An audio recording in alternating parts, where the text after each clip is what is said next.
From the BBC World Service, in association with ABC and Akashvani, this is Stumped.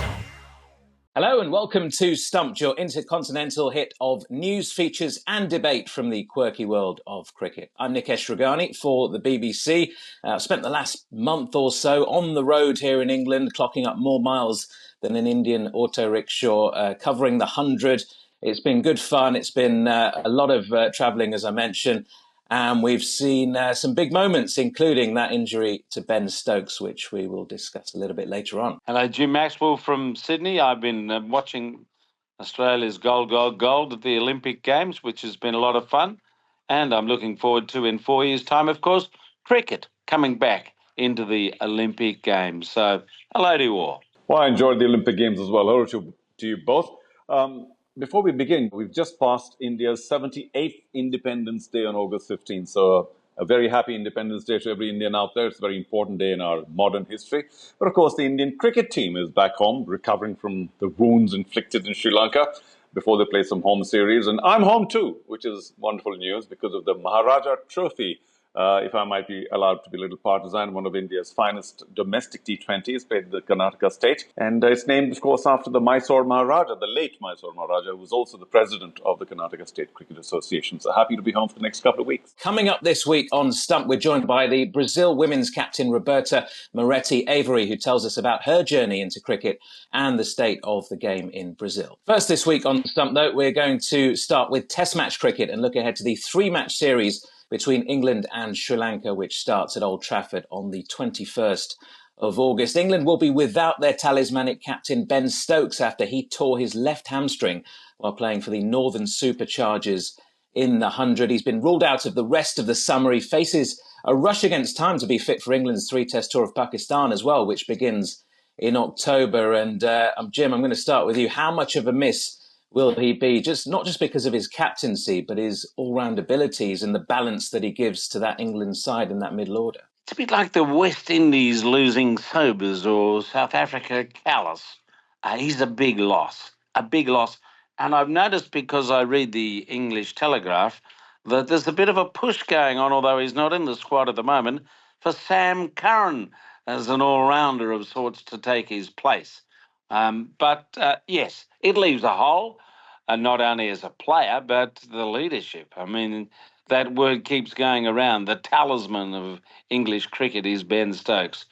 So I wish him well, and I just hope that gives him the breathing recovery time to make sure that he's coming to Australia in another year and a bit.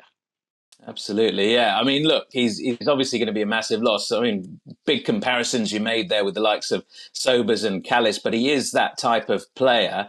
I mean, Jaru, from an Indian point of view, look, India would have been crying out for this sort of seam bowling all-rounder for years and years and years. They thought they had the answer when Hardik Pandya first started coming into Test cricket. I mean, they would love a player like Ben Stokes. It just shows you how valuable somebody like that is and how lucky England have been to have him really over the years in that middle order. And I know he's had his injury problems, but he's back and bowling recently before this latest setback. I mean, it's going to leave a huge hole in that England side, isn't it? Without question. Though I do wonder why the world holds fast bowling all-rounders in such great esteem, because I think it's the same for spinning all-rounders as well. They too deserve a very important place in the team, but maybe it's just more difficult to produce a fast bowling all-rounder who can hold his place in the team with his fast bowling as well, not just sort of a batting all-rounder who can turn his arm around a bit. So yeah, something like Ben Stokes is just massive for any team to have. And by the way, in any format, because he also plays fabulous cricket, whether it's white ball or red ball, and leave alone the whole captaincy issue that you've been talking about. Let me also add his fielding, because he is fabulous with the catches. If you remember 2019, it was just something plucked out of thin air. So on all counts, yes, England will miss him. I just wonder if the captaincy is something that others should be readied for. So this over dependence on captaincy is a bit of a problem because a lot of the senior players would have captained some form of the game or the other, at maybe some other levels, and perhaps this is a wonderful opportunity for them to show that they have leadership skills as well. But of course, England will miss him. Yeah, absolutely. And not just as a captain, as you say. I mean, in terms of the captaincy, it is going to be Ollie Pope who will step in for England for the very first time. He's only captained one first-class game previously, and that was for Surrey against Glamorgan 3 years ago in September 2021. Do you think he's the right choice, Jaru? Well, I do have this hypothesis about the utility of captains in modern cricket because I think so many of the top cricketers are hard-boiled professionals and they don't really need a captain to tell them what to do. But of course, somebody has to go out and toss, right? And maybe hand the ball out at various times to various bowlers, which tends to be much more a think tank decision. I don't think the captain takes, crazy tertiary kind of decisions. Yes, he's played enough cricket. He may not have led enough, but this is a wonderful opportunity for him to just show everybody else that he too can captain, and maybe another a few senior players could be equally competent in that area because it's no longer, say, 100 years ago when the captain was supposed to be the only intelligent, well-read person in the team. Now it's kind of just hard-boiled cricketers. But Nikesh, I do have to ask you also, it looks like England may need some answers with their selection. Because there are a couple of situations where could Woakes be promoted up the order, perhaps as a genuine all-rounder, because he's done that on several occasions. And of course, and maybe add somebody like Matthew Potts or even Ollie Stone within the bowling lineup. So you've got all those choices. And do you think this could be a good time for the Test debut of Essex batsman Jordan Cox? You've got lots of questions. Do you have some answers? Yeah, I mean, look, it's always difficult to predict what Brendan McCullum and the think tank is really going to go with. I'm sure Ben Stokes will be part of those conversations as well ahead of that Test series. Anything could happen. I'm not sure Woakes batting in the top 7 really is going to work. He's more than capable. I think he's a good Test number 8. He can add valuable runs there, but it just adds that little bit more pressure on a bowler who can bat a bit to play as a genuine all-rounder and bat in that top 7. I don't think that's going to happen. I mean, look, they could go with the extra seamer. It probably depends on conditions, really, up at Old Trafford with regards to that. But Jordan Cox, I've watched a bit of him in the 100 as well, playing for the Oval Invincibles. I've seen the runs that he's been scoring for Essex. He's an exciting batter. He fits that Bazball mould really well. He's an attacking player, likes to hit his big shots, likes to get on with it. So, if Brendan McCullum wants to continue in that same vein, then we could see that extra batter, Jordan Cox, in that top 6. I think it'd be a very exciting addition indeed. But as I say, difficult to predict what England will do on any given day. So we'll wait and see. That first Test kicks off on August the 21st. Just away from the Test series against Sri Lanka at the moment, just for a brief moment. Jim, you might have seen this. Jimmy Anderson has said that he's thinking of playing white ball cricket once again. He's not played a T20 match since 2014, that's 10 years ago. But he has said there's definitely a bit of intrigue with the shorter formats because I've not played any franchise stuff before. Watching the 100 this year, seeing the ball swing around, it makes me feel like I could do a job there. I mean, he could probably still do a job in Test cricket, to be honest, with the ball swinging around as well. But do you think this is the right decision or should he just bow out on a high? I mean, look, he's into his 40s. Could we realistically see him in any of these leagues? Could we see him in the Big Bash, Jim, next year? Well, there'd be worse selections than Jimmy. I mean, look, if he wants to play, he's still got a hunger for it. Let him go. Let him run out until his batteries run out or he gets injured. And he doesn't get injured very often. So, yeah, I'm all for Jimmy to have a crack.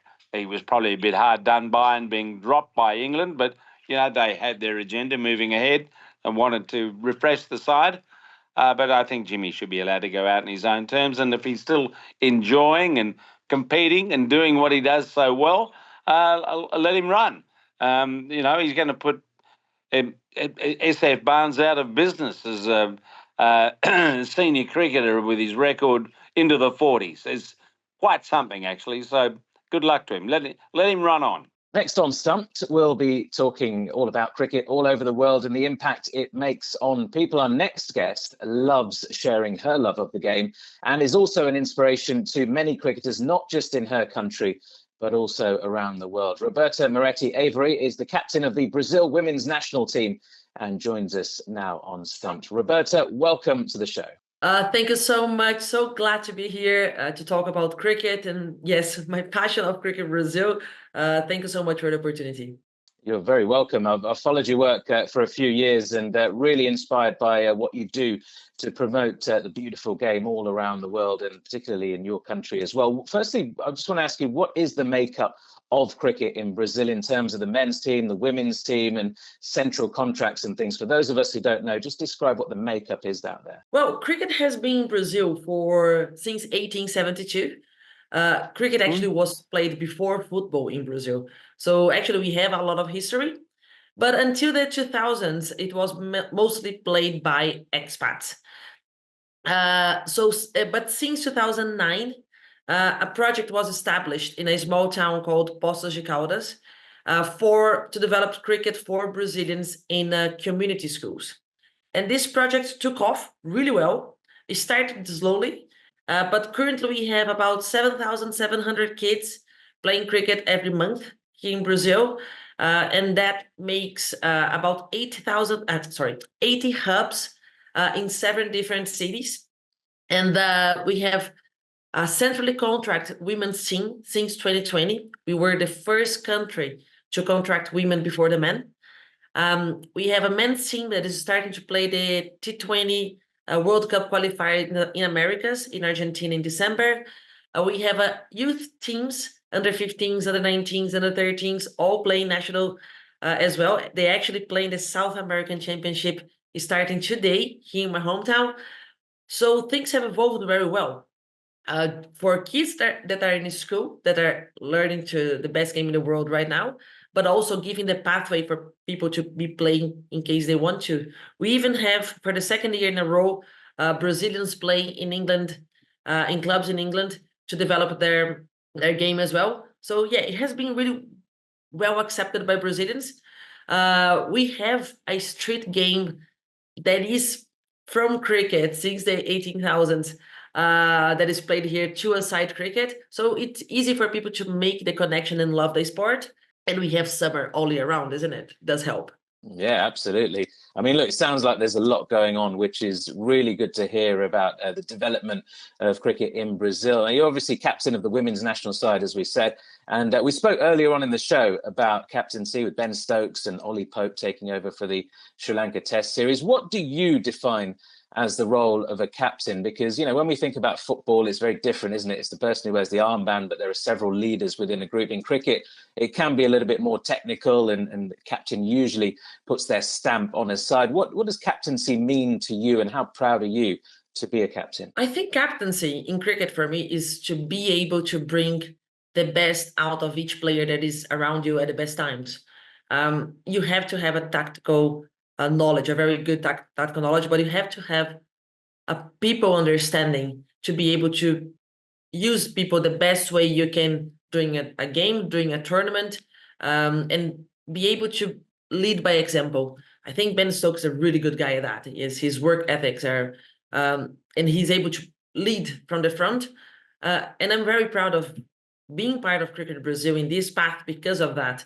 We started really small, very amateurly, and we made sure that this team was growing together, inspiring together, and making sure we're bringing everybody up through our growth. And for me, captaincy is that, to make sure that we have the people that we have around us are going to be on their best. We're going to use them the best way, and we're going to grow together to give the best for the team. This year is my last year as a captain. I'm stepping down, thinking about the future and the next generation.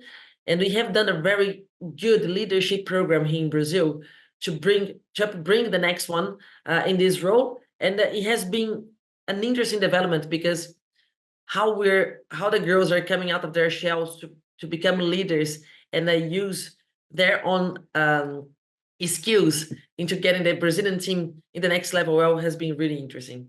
Roberta, Jim Maxwell for the ABC here in Sydney. Looking ahead to the 2030 Women's World Cup, 16 teams taking part. Can Brazil be one of those? Absolutely. I think since we spoke about having a wider number of teams in the World Cup, Brazil has said, okay, we want to be there.